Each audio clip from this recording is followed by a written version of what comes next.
जिसको पूछना है पूछिए। 7 निश्चय जो है आपका ही दिया हुआ है, नीतीश जी की सरकार में आप थे उस समय एक बहुत बड़े माने रूप में, और आपने जो पूरा स्ट्रक्चर बना के दिया सरकार उसको जो है उस समय जो आपने बना के दिया शायद वह स्ट्रक्चर को उसने लागू ही नहीं किया, या उस पूरे स्ट्रक्चर को नीतीश जी ने रद्दी के टोकरी में फेंक दिया। देखिए 7 निश्चय नीतीश कुमार जी की सोच नहीं है, आपकी सोच, मेरी भी सोच नहीं है। 7 निश्चय बनाने के समय बिहार में 40,000 गाँव में हमने सर्वे कराया।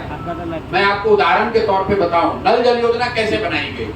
जब गांव में हम लोग गए सर्वे कराया तो पता चला कि जो सरकारी चापाकल है वो सामाजिक आर्थिक तौर पर जो मजबूत आदमी है उसी के घर पर करता है। तो मैंने ये बात उठाई कि भाई चापाकल कराने से नहीं होगा, हर व्यक्ति को चाहे वो किसी वर्ग का हो, किसी जाति धर्म का हो, उसको घर में नल से पानी पहुंचे। तो 7 निश्चय की जो जितनी योजना बनाई गई है ये प्रशांत किशोर और नीतीश कुमार की सोच नहीं है, ये जनता ने बताया था।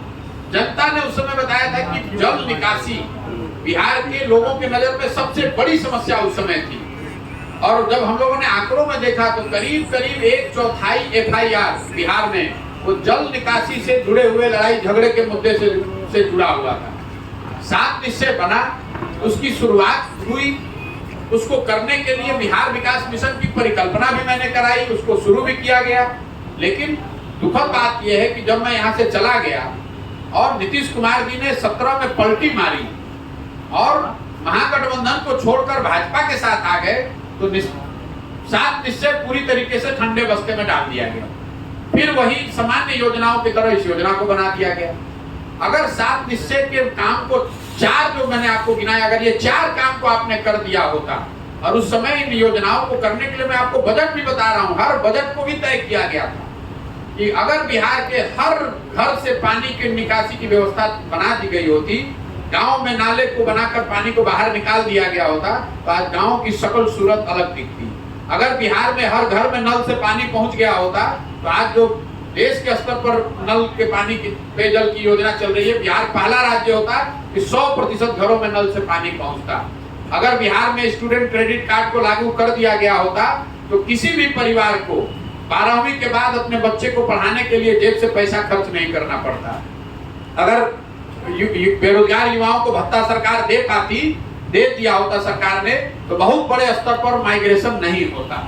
तो ये काम नहीं किया, और यही वजह है कि नीतीश कुमार से विरोध का मेरा एक वजह भी ये है कि जो योजना उस समय बनाई गई उसको करने के लिए नीतीश कुमार जी ने कोई भी सीरियसनेस शुरुआती 1-2 साल के बाद नहीं दी। शुरू के 1-2 साल तो रहे, लेकिन 1-2 साल के बाद नीतीश जी ने इसको छोड़ दिया। अब उनका एक ही एजेंडा है, किसी भी तरीके से पद पर बने रहे, तो 7 निश्चय रहे न रहे इससे उनका कोई लेना देना नहीं है। और कभी भाजपा के साथ, कभी राजद के साथ कुर्सी अपनी बची रहे, यही उनका एजेंडा हो गया है। प्रशांत किशोर जी जन स्वराज यात्रा पर निकले हैं, इनके साथ बहुत बड़ा काफिला निकल रहा है। आज जगह जगह आपका जो बैनर टंगा हुआ उस पर देखने को मिला PK फॉर CM जय बिहार। तो क्या CM पर नहीं, मेरा भाई ऐसा है, देखिए आप जो हमने व्यवस्था यहाँ बनाई है, जो हमारे कंट्रोल में है, आप इसमें कहीं पर भी मेरा एक फोटो भी दिखा दीजिए। PK फॉर CM तो बहुत बड़ी बात है। हमने ना कोई दल बनाया है, ना हम उस दल के नेता हैं, ना हम अपना कहीं तस्वीर लगाते हैं। ये एक अभियान है जो मैं समझता हूं कि बिहार की सारी समस्याओं के मूल में एक समस्या है कि बिहार के लोग अपनी समस्याओं पर वोट नहीं करते। तो जन सुराज की का जो उद्देश्य है वो सिर्फ और सिर्फ ये बताना है लोगों को कि भाई जो आपकी समस्या है, आपके बच्चों के भविष्य से जुड़ी हुई जो बात है, कृपा करके आप उस पर वोट दीजिए। जिसको वोट देना है दीजिए, हमको उससे मतलब नहीं है, लेकिन वोट आप बच्चों के पढ़ाई के लिए दीजिए, रोजगार के लिए दीजिए। सिर्फ बात करते रहने से, मैंने अभी आपको गिनाया इतनी समस्या, हम तो आज देख रहे हैं तो समझ रहे हैं। आप में से बैठा हुआ कौन आदमी जो समस्या नहीं जानता, और आप और हम तो जान रहे हैं, इस पर चर्चा कर रहे हैं। जो लोग इसको भोग रहे हैं वो तो रोज इसको फेस कर रहे हैं। लेकिन वही व्यक्ति जब वोट करने जाता है तो इन समस्याओं के बारे में भूल जाता है, और वो वोट करता है जाति के नाम पर, धर्म के नाम पर, मोदी जी का चेहरा देखकर, लालू जी के डर से भाजपा को, भाजपा के डर से लालू जी को वो कभी अपने बच्चों के लिए वोट नहीं करता है। यही बिहार की सबसे बड़ी समस्या है मेरी समझ से, और इसीलिए मैं ये प्रयास कर रहा हूँ कि गांव-गांव जाऊं, लोगों को समझाऊं, और लोग अगर समझेंगे तो नई व्यवस्था बनेगी, लोग नहीं समझेंगे तो इसको कोई सुधार नहीं सकता है। आप चाहे जिसको जिताइए, जिसको हराइए, चाहे जितनी मेहनत कीजिए, जब तक लोग अपने अधिकारों के प्रति, अपने बच्चों के भविष्य के प्रति सजग नहीं होंगे, तब तक बिहार को कोई नहीं सुधार सकता है। प्रशांत जी, आगे पार्टी भविष्य में तो बनाएंगे ना? मेरे भाई 2 मई 2021 को जब ये अभियान शुरू हुआ, उसी दिन कहा, ये कोई सवाल ही नहीं है कि जिस दिन ये पूरी व्यवस्था ही मैं इसलिए कर रहा हूँ कि बिहार में एक नई राजनीतिक व्यवस्था बने, जिसमें दल बने, एक ऐसा दल जो प्रशांत किशोर का न हो, किसी व्यक्ति, किसी जाति, किसी परिवार का न हो, वो बिहार के लोगों के द्वारा बनाया गया हो। तो जिन लोगों को बिहार में दल बनाना है, उनको तो जाकर ढूंढ के निकालना पड़ेगा, उनको जाकर बताना पड़ेगा कि इसकी परिकल्पना क्या है, कैसे वो इससे जुड़ सकते हैं, कैसे बिहार को जुड़कर बदल सकते हैं। वही काम मैं कर रहा हूँ। जब मैंने बताया तो लोगों को लगा, अरे भाई कितना दिन बिहार में रहेंगे, अरे तो अभी कह रहे तो चले जाएंगे दूसरे जगह। आप देख रहे हैं कि देश में लोकसभा का चुनाव है, मैं कहीं नहीं जाता हूँ। मैंने उस काम को 2021 में छोड़ दिया, और मैं वो व्यक्ति नहीं हूँ कि काम लेने के बाद फिर दोबारा सोचूं। एक बार मैंने ये सोच लिया कि मुझे ये काम करना है, तो चाहे 10 वर्ष लगे कि 20 वर्ष, किए बगैर मानूंगा नहीं। और आप देख रहे हैं, होली, दशहरा, दिवाली में एक दिन भी घर नहीं जाता हूँ, यहीं रहता हूँ, और आगे इसको करने में चाहे 2 वर्ष लगे कि 5 वर्ष। मेरे लिए पदयात्रा कोई किलोमीटर का मायना नहीं है कि कितना किलोमीटर चलना है। इस पदयात्रा में हम आपको ये नहीं बता रहे कि हम कितना किलोमीटर चल रहे हैं, हम आपको ये नहीं बता रहे कि कितने दिन में कर लेंगे। मेरा बस एक ही प्रयोजन है कि पूरे बिहार को सुधारने के लिए, लोगों को जज्बे को झकझोरने के लिए, चेतना को जगाने के लिए मैं खुद पैदल चल के जाऊं, उनको बताऊं कि भाई आप अपने और अपने बच्चों के लिए खड़े होइए, ये व्यवस्था बनाइए। और जो काम मैं पहले करता था, मैं लोगों को, नेताओं को सलाह देता था कि भाई आप चुनाव कैसे जीतिएगा, कैसे संगठन बनाइएगा, वही काम हम आज भी कर रहे हैं। वो काम मैं दलों के लिए नहीं, नेताओं के लिए नहीं, बिहार की जनता के लिए कर रहे हैं। अगर आप पत्रकार हैं, अध्यापक हैं, राजनेता हैं, समाज सेवी हैं, आप चाहते हैं कि बिहार में नया विकल्प बने, और आपको लगता है कि आप में वो क्षमता है, आपको थोड़ी मदद चाहिए, तो हम आपको मदद कर रहे हैं कि आप आइए, जुड़िए, नई व्यवस्था बनाइए। आखिर अगर बिहार को सुधारना है तो बिहार के लोगों को ही प्रयास करना पड़ेगा। पंजाब से आदमी आकर बिहार को सुधारेगा नहीं। और ये कहते रहने से कि क्या करें, विकल्प ही नहीं है। अगर विकल्प नहीं है तो विकल्प बनाना पड़ेगा। लोग विकल्प क्यों नहीं बनाते? लोग विकल्प इसलिए नहीं बना रहे हैं कि आप समझते हैं कि हमारे पास साधन नहीं है, हमारे पास व्यवस्था नहीं है, हमको राजनीतिक चुनाव की समझ नहीं है। तो जन स्वराज वही अभियान है जिसमें हम आपको बता रहे हैं कि आप व्यवस्था की, पैसे की, संसाधन की, चुनाव जीतने की चिंता छोड़िए, वो चिंता हम पर, जन स्वराज पर छोड़िए। आप अपने बच्चे के लिए, अपने अधिकार के लिए, बिहार को सुधारने की अपनी भावना के लिए खड़े होइए। अगर सब लोग खड़ा होगा तो सुधार होगा। हमारी भूमिका नेता की नहीं है, हम इसके कुम्हार हैं। घड़ा जो है वो तो मिट्टी और चाक से बनता है। आप कितने हुनरमंद कुम्हार हो, अगर आपके पास सही मिट्टी और चाक न हो तो आप घड़ा बना सकते हैं। तो मेरी भूमिका कुम्हार की है। मैं वो मिट्टी और चाक बिहार की समाज से ढूंढ कर निकाल रहा हूँ, जिसको मैं थोड़ा सा सहारा दूं तो अपनी ताकत से खड़ा हो और सुंदर और बेहतर व्यवस्था बिहार में बनाया जा सके।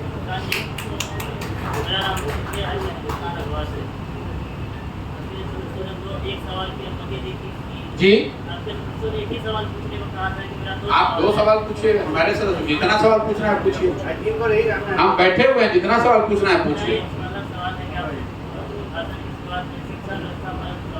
जी जी बिल्कुल।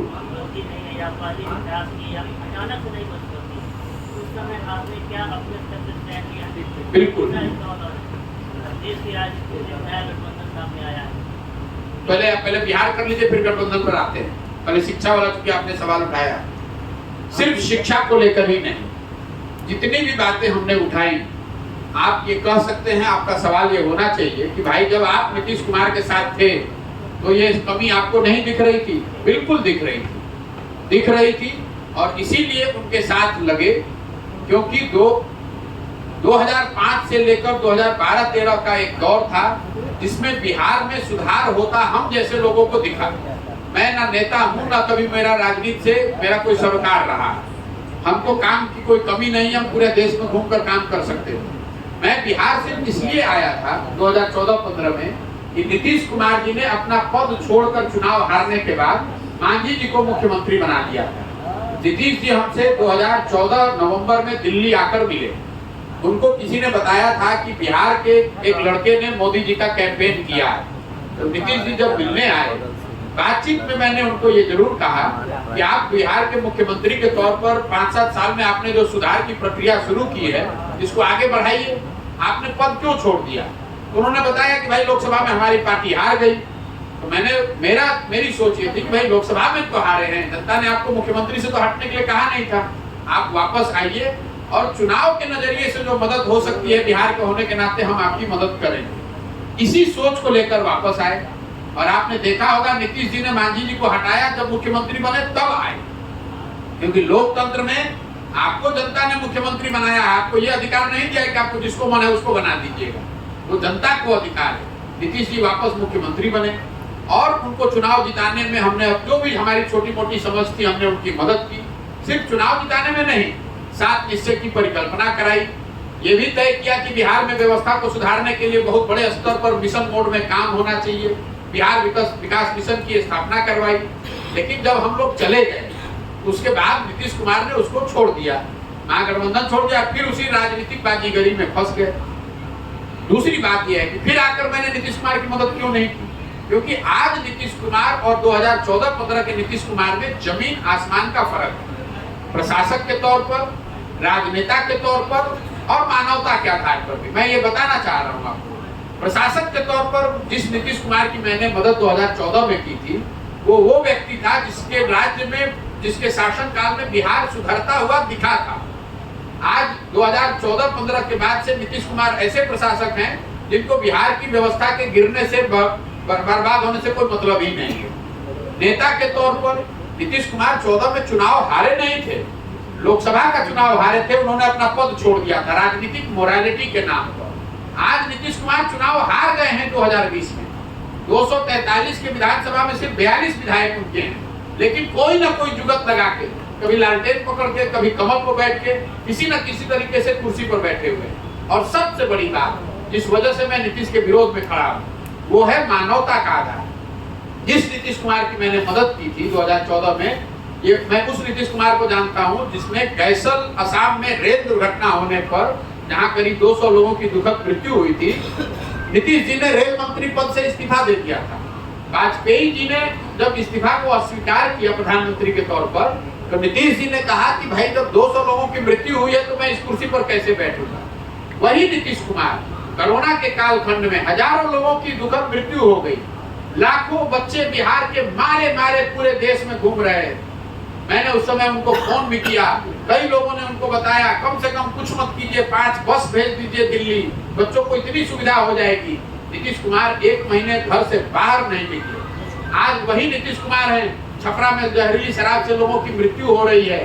सही है गलत है छोड़ दीजिए, आप राज्य के मुखिया हैं, 70 लोगों की दुखद मृत्यु हुई है, आप सांत्वना के शब्द नहीं बोल रहे हैं, आप पॉकेट में हाथ डालकर हंस रहे हैं, कह रहे हैं कि जो पिएगा वो मरेगा।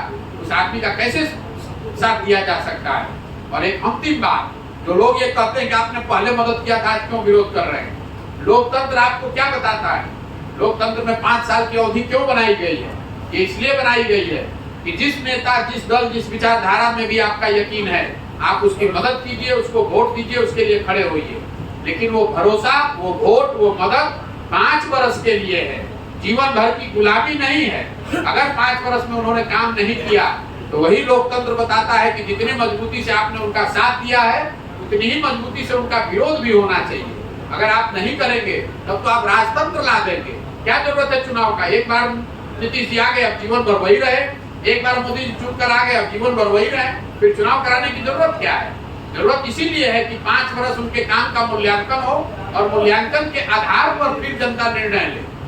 मेरा सवाल है, मैं राहुल राणा गिरफ्तार मीडिया से।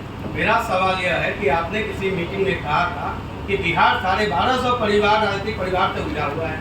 साथ साथ बिहार की जो जन समस्याएं जो आप लीड कर रहे हैं, खासकर पलायन है, चाहे बेरोजगारी है, स्वास्थ्य है, शिक्षा के क्षेत्र में बदहाली है, सरकारी कार्यों में झूठ है, भ्रष्टाचार है, चरम पर है।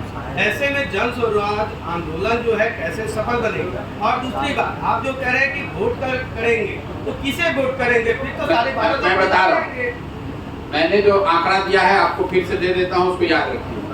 बिहार में जितने लोग एमएलए एमपी बने हैं पिछले 30 वर्ष में, चाहे जिस दल से बने हो, कांग्रेस, आरजेडी, जदयू, भाजपा, सभी के एमएलए एमपी का अगर आप सूची बनाइएगा तो आपको पता चलेगा कि 1250 परिवार के लोग ही यहाँ पर एमएलए एमपी बनते हैं। जैसे मान लीजिए कि आपको लगता है कि लालू जी के पार्टी में परिवारवाद है, लेकिन अगर भाजपा को उठा के बिहार में देखिए, सम्राट चौधरी जी उनके अध्यक्ष हैं, इनके बाबूजी शकुनी चौधरी कांग्रेस में मंत्री विधायक थे, फिर लालू जी का दौर आया तो उसमें भी मंत्री विधायक थे, नीतीश का दौर आया तो उसमें भी मंत्री विधायक थे, जब मांझी जी मुख्यमंत्री बने तो उसमें भी मंत्री बने, और आज अगर भाजपा का दौर लोगों को दिख रहा है तो उसमें भी उन्हीं के घर का लड़का प्रदेश अध्यक्ष बना है। कोई सामान्य कुशवाहा वर्ग का लड़का भाजपा का अध्यक्ष नहीं बना है।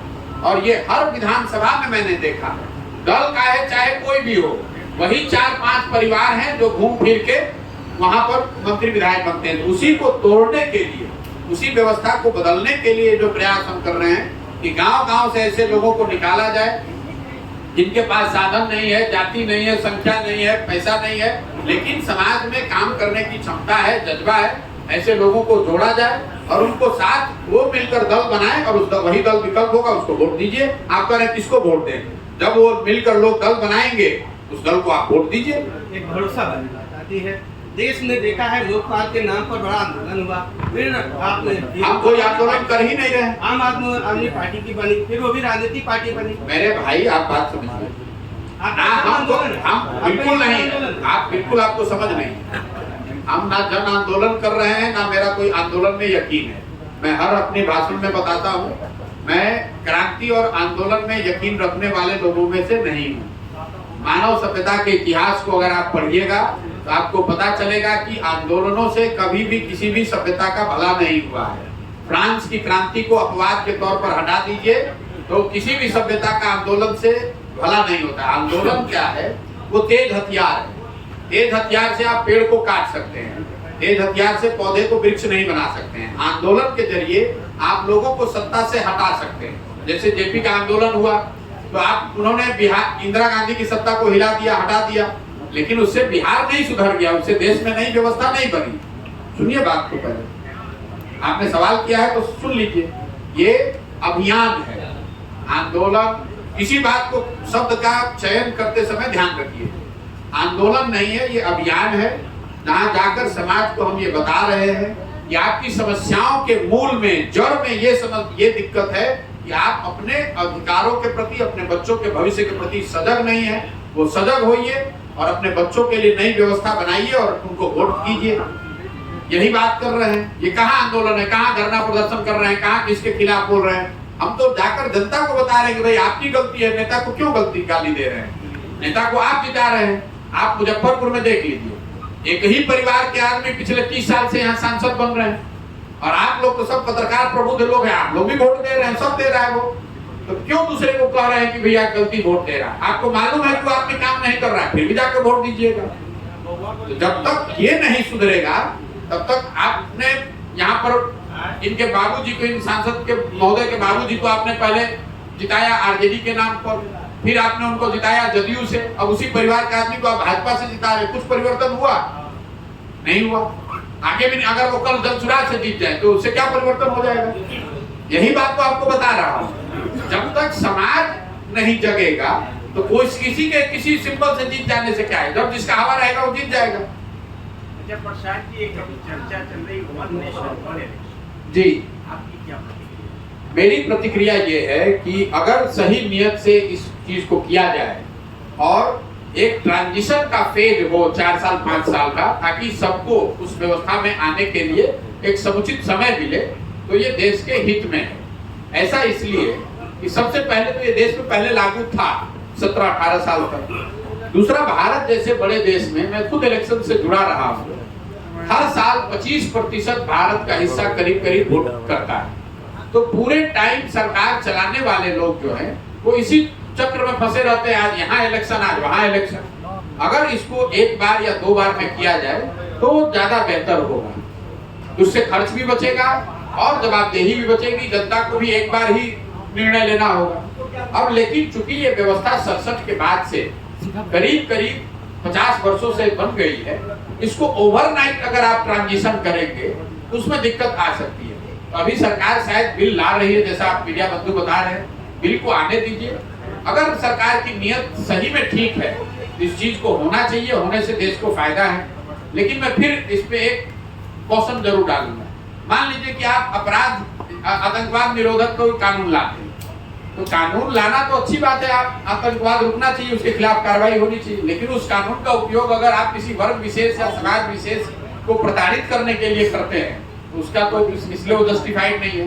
तो किस नियत से सरकार ला रही है और कितने साफगोई से, ईमानदारी से इसको लागू कर रहे हैं, इस पर निर्भर करता है। लेकिन मूलतः इलेक्शन हर रोज न हो, हर साल न होकर अगर एक बार में या 2 बार में होंगे, उससे देश का, समाज का आर्थिक, सामाजिक, राजनीतिक फायदा है। पिछले चुनाव में जो काम कर रही थी वही काम इस चुनाव में आया। उनका भी था कि अच्छे लोग चुनाव करें और आए। आप भी यही प्रयास मेरे भाई, अब आप पत्रकार हैं, आपको पीछे के प्रयास और इस प्रयास में दोनों एक ही जैसा दिख रहा है। तो आपकी विद्वता और समझ को मैं छोड़ के उस पर कोई कमेंट नहीं करूंगा। अगर आपको लग रहा है कि बिहार में इस तरह का प्रयास होता रहा है, पहले आपने किसी का नाम लिया तो आपको शायद जानकारी, हमारी जानकारी में तो इस तरह का कोई प्रयास 75 साल में तो बिहार में हुआ नहीं है। लेकिन अगर हुआ है और फेल हुआ है तो हम भी फेल हो जाएंगे, उसके लिए आप घबराइए मत। राज्य बिहार में अगर भविष्य के चुनाव लड़ती है तो किसके साथ महागठबंधन के साथ रहेगी या फिर जनता के साथ गठबंधन बना हुआ है। आप चिंता महागठबंधन का मत कीजिए। और एनडीए का अभी एक वानगी के तौर पर एक एमएलसी का चुनाव जनसुराज से एक निर्दलीय को लड़ाया गया। एमएलसी का चुनाव शिक्षकों का लड़ाया गया। भाजपा को वहां 450 मत आया है और महागठबंधन को 3000, और जो जनता का उम्मीदवार था जनसुराज समर्थित, उसको 4000 वोट आया, वो एमएलसी जीता है। आप गठबंधन की चिंता थोड़े दिन के लिए, जो लोगों को गठबंधन करना नहीं करना उस पर छोड़ दीजिए। जनता का गठबंधन है, एक बार जनता खड़ी हो गई तो ना एनडीए की गठबंधन की जरूरत है, ना महागठबंधन की जरूरत है। लग रहा है कि बिहार में स्पेस है तीसरा वोट है। हमको क्या लगना है, आप ज्यादा, आपको समझ है स्पेस है कि नहीं है। इंडिया में सॉफ्ट कोड है, पार्टी बनाते हैं, सरकार क्या जरूरत है किसी के साथ? आप पहले मान के चले हुए हैं कि भैया किसी के साथ नहीं चलेगा, ये आपकी समझ है। उसको नुकसान पहुंचाने की कोशिश कर रहे हैं सर। पब्लिक सवाल अगर देखिए, हम यहाँ बैठे हुए हैं, आप 2-4 घंटा भी सवाल कर सकते हैं, लेकिन अगर आप सवाल करते समय तैयार होकर नहीं आए हैं तो हम उसका जवाब देने के लिए यहाँ नहीं बैठे। पब्लिक लाइन से चंदन, एक सवाल है। बीजेपी कह रही है कि प्रियंका और राहुल आम भाई बहन नहीं, लेकिन उन्हें सोनिया गांधी का साथ भी नहीं मिलता है। क्या प्रियंका गांधी को सिर्फ चुनावी इस्तेमाल के लिए लाया जाता है? देखिए मेरे भाई, ऐसा है, बीजेपी या किसी भी व्यक्ति को इस तरह की टीका टिप्पणी से बचना चाहिए, क्योंकि कोई पारिवारिक, कोई भाई बहन का क्या संबंध है, पति पत्नी का क्या संबंध है, माता पिता का क्या संबंध है, ये ना आप जानते हैं, ना हम जानते हैं, ना बीजेपी वाले जानते हैं। तो इस तरह की टीका टिप्पणी राजनीति में मैं उसके पक्ष में नहीं हूँ, मैं उसके समर्थन में नहीं हूँ, और मैं समझता हूँ कि ये गैर जरूरी है, इसलिए मेरे टिप्पणी करने का तो कोई सवाल ही नहीं उठता। मुंबई जाते समय लालू यादव बोलेंगे प्रशांत किशोर बिहार में जिस तरह से अरविंद केजरीवाल दिल्ली में। भैया, ये जो प्रयास है ये आम आदमी पार्टी और अरविंद केजरीवाल से प्रेरित नहीं है। ये जो मेरा प्रयास है जनसुराज का, ये आजादी से पहले जो कांग्रेस थी, महात्मा गांधी के नेतृत्व में जो कांग्रेस चली, ये उस तरह की व्यवस्था को पुनर्जीवित करने का अभियान है। एक चीज है, लालू यादव मुंबई जाते टाइम बोले कि नरेंद्र मोदी का नेतृत्व पकड़ने जा रहे हैं, क्या सूचना निशानी तक? अरे भाई, ये सालिकता के लिए बिहार कब जाना जाता है? बिहार में पत्रकार और नेता दोनों ही, ना आपको भाषा का संयम पसंद है, ना आप उसको कभी फॉलो करते हैं। बिहार में तो दिक्कत यही है कि जिस व्यक्ति को भाषा का विषय का ज्ञान नहीं हो उसी को आप लोग जमीनी नेता बताते हैं। जो नेता शर्ट के ऊपर गंजी पहने वो आपके समझ से धरातल का नेता है। जिसको बोलने की समझ ना हो, जिसको भाषा का ज्ञान ना हो, जिसको विषय की समझ ना हो, उसको आप लोग बताते हैं कि यही आदमी बिहार में सफल होगा। और अगर कोई सही पढ़ा लिखा आदमी सामने आ जाए तो आप लोग बैठ के टीका टिप्पणी करेंगे कि तो बिहार में नहीं चलेंगे। तो अब आप देखिए क्या होता है। हम भी तो 11 महीना से चल रहे हैं और आपको बहुत ज्यादा राजनीति आप लोग को समझ है, थोड़ी बहुत समझ तो हमको भी है। हम तो ऐसा नहीं देख रहे हैं कि जो आप बता रहे हैं कि जनता कह रही है कि नहीं भैया जब तक आप महागठबंधन में नहीं रहिएगा आपके साथ नहीं रहेंगे, या जनता हमको तो ये कहते नहीं मिल रही है कि हमको एनडीए ही चाहिए कि महागठबंधन चाहिए। इसके उलट जनता तो ये कह रही है कि भैया हमको कुछ नया चाहिए। वो भले जनसुराज नहीं चाहिए वो अलग बात है, लेकिन ये बात तो हर घर में लोग कह रहे हैं कि बिहार में भैया कुछ नया होना चाहिए। आप पत्रकारिता कर रहे हैं, अगर इतनी भी आपको समझ नहीं है तो आप अपने जमीन से कटे हुए आप सवाल क्या कीजिए। हेलो प्रशांत जी, बंद सुदामा सर ये जानना चाहेंगे कि यदि आप पदयात्रा समाप्त होने के बाद, क्योंकि फेस आपका है, बिहार में लोग आपको पहचानते हैं, तो यदि अगर सीएम कैंडिडेट होना हो तो अरे मेरे भाई अभी पदयात्रा खत्म होने में 2 बरस बाकी है। सुनिए, पदयात्रा खत्म होने में अभी कितना महीना बाकी है हमको खुद नहीं मालूम है। हमने सोचा था कि इसको 1-1.5 साल में कर लेंगे, अभी 1 साल में हम 9 ही जिला कर पाए हैं। तो मुझे यही नहीं मालूम है कि पदयात्रा कब खत्म होगी। दूसरा, जब पदयात्रा खत्म होगी तो जो लोग भी इस विचारधारा से जुड़ रहे हैं वो मिलकर तय करेंगे कि आगे इसका स्वरूप क्या होगा। पार्टी बनेगी नहीं बनेगी, लड़ेंगे नहीं लड़ेंगे, कौन नेता होगा कौन फेस होगा।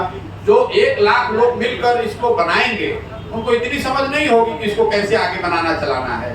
उनको निर्णय लेने दीजिए, आप इसको घबराइए नहीं, आराम से। हमको तो घबराहट नहीं, हमसे ज्यादा पत्रकारों को घबराहट। बहुत बहुत धन्यवाद।